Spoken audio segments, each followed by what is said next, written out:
Hello, everyone. Happy Thanksgiving. A few days ago, Stanford and South Carolina they played against each other, which was on November 20th, Sunday. That was hell of a good game. I enjoyed that game. I was just too hyped.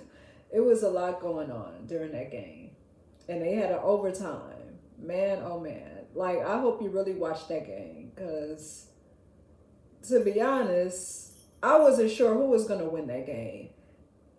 By the way Stanford was playing, I actually thought Stanford was going to win the game. And I'm a South Carolina fan. I love South Carolina. That's one of my favorite women's basketball teams. But Stanford had them going. Like they really made South Carolina play hard. Because I know during the first couple of games, I know women's college basketball just started and they've been playing other teams, and it seemed like the other teams were easy to beat. Because by looking at the score, it's usually like I would say 20-61. For example, South Carolina may have 80, and then the other team may have 30. So they played like some teams that are just not good, but Stanford socked it to them. Like South Carolina really had to play ball. And the game I'm looking forward to is either Stanford and Connecticut or Connecticut versus South Carolina. Because I know UConn been playing good. I don't think they lost the game yet. So, I'm not wishing they lose a game, but they've been playing good as well. And, you have Azzy Fudd on UConn. She's playing her ass off.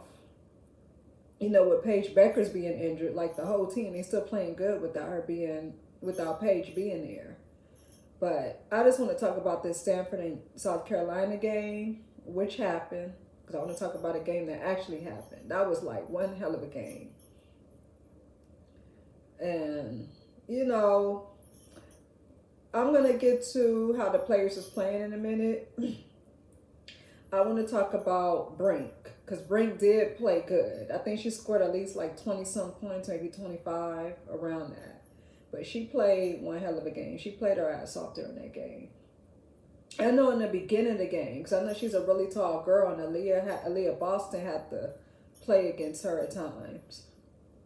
Like in the middle, like in the game, I know she played center. I know she was playing kind of weak in the center point against Aaliyah Boston. And I noticed there were times like she couldn't handle Boston like being in the paint, because Boston, a lot of them South Carolina players, they play very physical. That's a physical team. And Brink still played well because she's very versatile. And I saw she was shooting threes. I didn't even see where Aaliyah Boston was shooting threes. To me, I think she's more versatile than Aaliyah Boston in some way, because Aaliyah Boston, she's in the center position a lot. So they try to give that ball to Aaliyah Boston in the middle. And the reason why Stanford was just beating South Carolina so bad, like I would say like the first half of the game, because they studied their plays. They basically, the coach, Tara, she basically know, how they play. She know they're going to give the ball to Leah. Because I know a lot of them, like some of them players, they were triple teaming on Leah Boston. So they basically studied how Leah Boston played. That was the problem. But Brink was versatile. She was shooting threes. She was all over the court. So she, played a good game. But there were times where, like in the middle, I don't know if she was kind of nervous playing against Aaliyah, but it looked like there were times where she couldn't handle her in the middle. And then she had her times where she was getting Aaliyah Boston in the middle. She got better as time went by. I think when the game first started, I don't know if she was nervous, but she, wasn't really as strong like when the game started. But she picked it up and she started scoring her points. Like she was really, really playing. Brink did play a good game. I can admit that. And I did see, there was a video I was watching where someone was saying, well, Brink should declare for the WNBA. Well, I'm not saying it's a bad thing. I don't think she's capable of doing it next year because WNBA have rules. They want the ladies to be already, I don't know if they want them to already finish their 4 years of college. I know there's an age limit. They have to be 22 to declare for the WNBA draft. And Brink is not 22 years old. She's probably, I would say she's at least, she's maybe about 19 or 20 maybe. But I know WNBA have rules compared to the NBA because the NBA, they don't have rules as far as guys declaring for the NBA. They're taking guys out of high school. They're taking guys maybe after their first year of college. So they're taking them any age. They can be 16, 17, and they want them in the NBA. So there's no rules when it comes to playing in the NBA with the guys. Now the girls, they have more restrictions. The women, I do know they want them to be 22 years of age, you know. But even if she was able to declare, I don't think she should right now. She's a good player, but, you know, she still has time. I don't think she should declare at this time. And I'm not saying because she can't handle the WNBA. Maybe, you know, she probably can, but I just think she could just let her finish Stanford. After her senior year, then I would say, yeah, let her declare, but I just think it's too soon right now. Because at this time, they're focusing on Aaliyah Boston and Haley Jones and all these other players that's coming out their senior year. They're saying they have a fifth year, they're able to do a fifth year, but I can't speak for the other players. I know Haley Jones and Leah Boston, they're not going to do a fifth year. They're going to declare for the WNBA. And Aaliyah Boston may possibly be the #1 pick for Indiana Fever, even though I wouldn't want her to go to Indiana Fever, but it's a possibility she's that person for the #1 pick. Anything may happen next year. You never know. So I want to go back to the Stanford and South Carolina game from Sunday, which was a few days ago. So South Carolina, they were just playing horrible the first half. I felt like they were just throwing up the ball. And they were, see the problem, you see Stanford was getting them more in the paint because South Carolina, they were driving the paint and South Carolina were trapping them. So Stanford knew their strong points. They have to understand their weak points and they have to understand their strong points. So their strong points is mostly trying to go in the paint, either shoot it or get fouled or give the ball to Leah Boston. And that was the problem with South Carolina. They kept doing their strengths, but Stanford knew what their strengths were, and they got them on that part. That's what happened. So it makes sense to say, okay, they know, they studied us. They know how we score our point. So common sense will say, well, we need to start shooting more on the outside. And maybe after the first half, Dawn Staley must got on them in the back, or she said something. She could have told them to shoot more on the outside. And it looked like they came out as a different team during the third quarter. And I did see like a lot of other players being aggressive, like Bree Hall.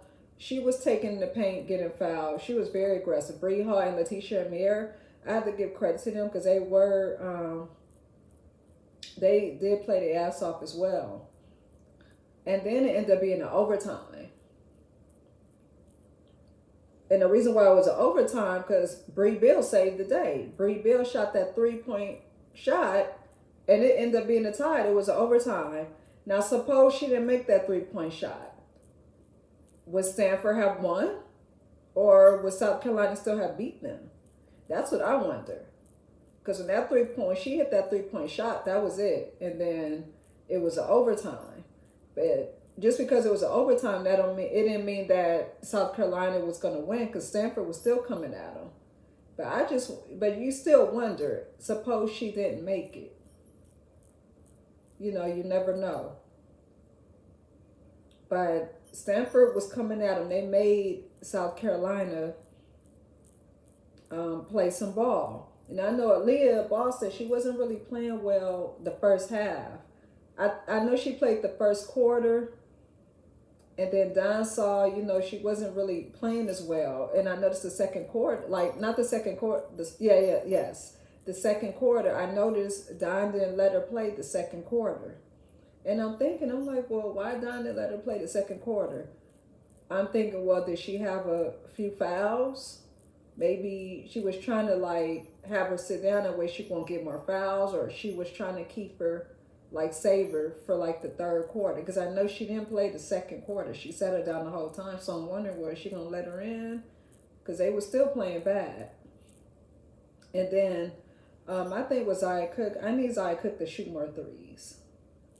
I just need her to get that 3-point shot going, because Bree Bell, she got it down packed with her 3-point shooting, because if it wasn't for her, there wouldn't be no overtime. So, Stanford, I understood what Stanford was doing with their plays, because they had a player, I think number 51, I think her name is Lauren Betts. They were giving the ball to her. I saw she's good. I think she's a freshman maybe. She was good. And then when she was out the game, I think the coach could have kept her in, after, a little longer and longer. She had some minutes, but I think if Tara kept her in a little longer, South Carolina would have possibly lost. I don't know, because Lauren Betts was playing good, and they were giving the ball to her in the middle. She was strong in the middle of the paint. I did notice that. And there were some other players. Now I want to talk about Victoria Saxton. Okay. She didn't play a good game. I don't know what was going on with her that day. She did not play a good game at all. Like, I have to admit it. A lot of the players on Stanford were running all over her during that game. Now, these upcoming games, I don't know how she's going to play. I hope she stepped it up or learned from what happened with Stanford. But I noticed they were running all over her on that court. And then I'm like, well, shit down, get her out. She messing up. And then she missed 2 free throws. She missed her free throw shots. That's not good. That is not good at all. Because it looked like when she was shooting her free throws, it looked like she was just throwing it up. And I'm saying, this is the time your team needs to win, and you should not be missing your free throw shots.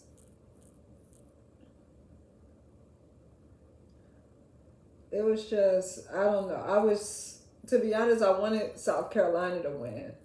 But I have to give it for Stanford. Stanford, they were coming at them. They made South Carolina play. That was not an easy game for South Carolina, but I'm glad South Carolina beat them. Brink did play a good game. And that is all I have to say. So I'm looking forward to UConn playing South Carolina and Stanford again. Either one of the two. I know they're going to play both teams eventually. I'm waiting for that to happen, because I do want to see Azzy Fudd play. I know she's been shooting her 3-point shots. They've been showing it on YouTube or other social media sites. And that's all I need to say. Happy Thanksgiving. Have a good night.